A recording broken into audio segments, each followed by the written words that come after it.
There's no saying, oh, the world is safe. It's not safe. Not at all. It's not safe. The fact that you think it's safe means that you were living in an unconscious bubble that was sort of provided to you by your culture. It's a gift. And now that's been shattered. And so now what do you do? Well, the answer is you retreat until you're in your house and there's nowhere you can go. You're the ultimate frozen rabbit, right? And your life is hell because you can't function. The alternative is, let's take apart the things you're afraid of. Let's expose you to them, carefully and programmatically. And then you'll learn that you're actually tougher than you think.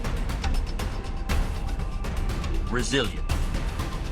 Resilience, the ability to return to the original form after being bent or being stretched or being compressed. That's the dictionary's definition of resilience. The ability to readily recover from illness or depression or adversity. Resilience, being able to withstand setbacks, broken hearts and broken dreams, financial crisis, loss of loved ones, loss of enterprise, and loss of health. How would you ever handle it if you lost everything you had today? What would your next step be? You have trouble being resilient because you think everything works like laptops, like computers, that if you rub it, it'll click for you, it'll move for you, it'll open for you. And you try thing after thing after thing. I tried that and it didn't work, and I tried that and it didn't work, and I tried that and it didn't work, and I tried that and it didn't work. Because you think that trying something for a little while ought to bring you a big return. But life does not work like Apple. It does not work like that. Some stuff takes time. Greatness takes time. It takes time. It takes time to build your brand. It takes time to build your life. It takes time to build your career. You got to be prepared to get 1,000 no's to get 1 yes. And as Aristotle said, it is during our darkest moments that we must focus to see light. You take your time and you put your focus on that, even when it hurts, especially when it hurts. If you're able to do that, if you're able to find a way to take all of your energy and put it on that, to repeat it, to let it become a mantra, to let it be the first thing you think about when you wake up, the last thing you think about in the night, and the thing that you cling to when you wake up and cannot fall asleep, if you let it be that thing, that you can put all of your attention on that, then you can actually change your chemistry. You can actually change your own story. You can actually change your life.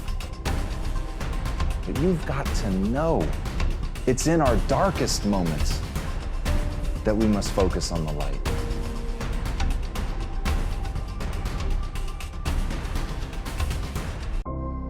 Thought is a spiritual activity and is therefore creative. But make no mistake, thought will create nothing unless it is consciously, systematically, and constructively directed. And herein is the difference between idle thinking, which is simply a dissipation of effort, and constructive thinking, which means practically unlimited achievement.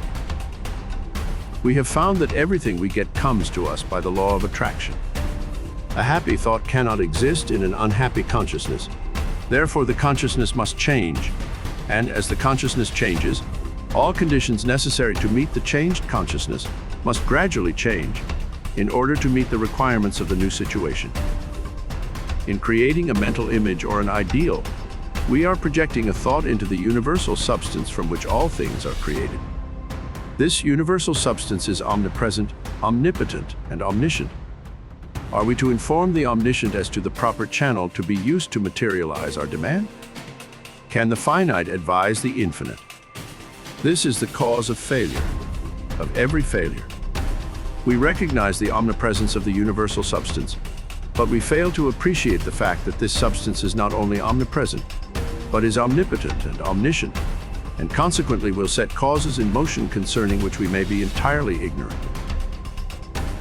We can best conserve our interests by recognizing the infinite power and infinite wisdom of the universal mind.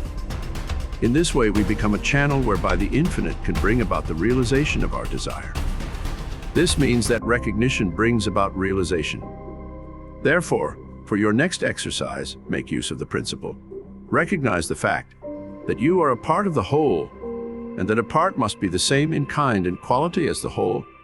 that the only difference there can possibly be is in degree.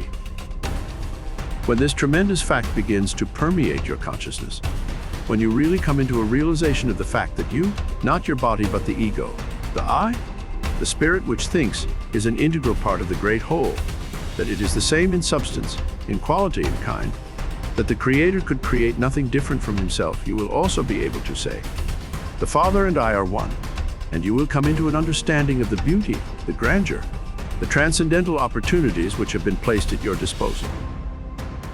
Increase in me that wisdom, which discovers my truest interest. Strengthen my resolution to perform that which wisdom dictates.